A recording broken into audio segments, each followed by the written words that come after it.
Ce mercredi 22 mars 2023, Estelle Denis était aux commandes d'un numéro inédit d'Estelle à midi, sur RMC Story.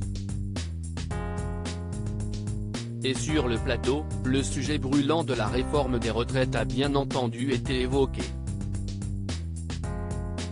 Ce qui a donné lieu à des tensions entre la présentatrice de 46 ans et l'un de ses chroniqueurs. Si est-il le sujet qui fait l'actualité ces dernières semaines?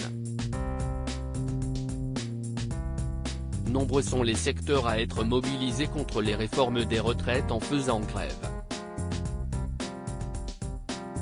D'autant plus depuis que le gouvernement a eu recours à l'article 49. 3. Une nouvelle journée de manifestation est attendue le jeudi 23 mars, une journée très attendue selon Estelle Denis. Vous avez raison. Je pense que ça va être une bascule.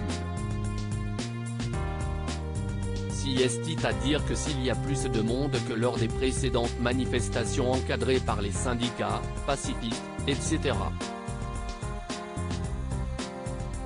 Ce sera un vrai signe que la colère populaire continue de grimper.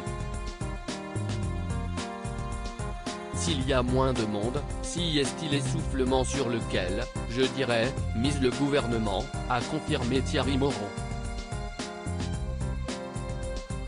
Si jusqu'ici, tout allait bien, ces déclarations qui ont suivi n'ont pas du tout plu à Estelle Denis. Le chroniqueur a souhaité revenir sur les propos de l'un de ses collègues auparavant. Je suis désolé, il y a eu vote. À tel point d'ailleurs, que le gouvernement a bien expliqué que ceux qui étaient contre la réforme des retraites pouvaient voter la motion de censure. Et on a 19 députés LR qui ont voté la censure, a-t-il souligné.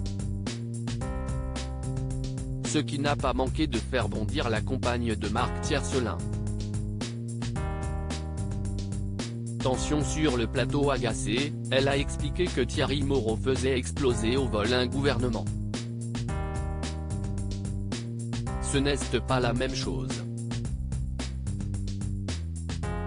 Tu sais très bien que cette motion de censure si est pour ou contre le gouvernement.